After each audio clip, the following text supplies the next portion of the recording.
Can't forget the fish. They're hungry this morning.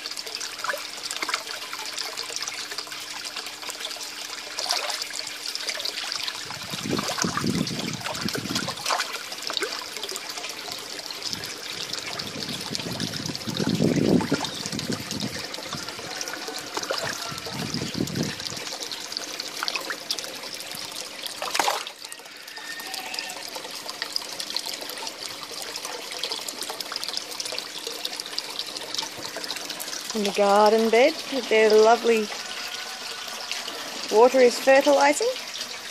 We've got some lovely cucumbers coming on. And down there, parsley and the oregano are doing well. Lettuce not so well.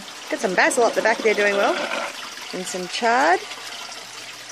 Looking forward to expanding the bed.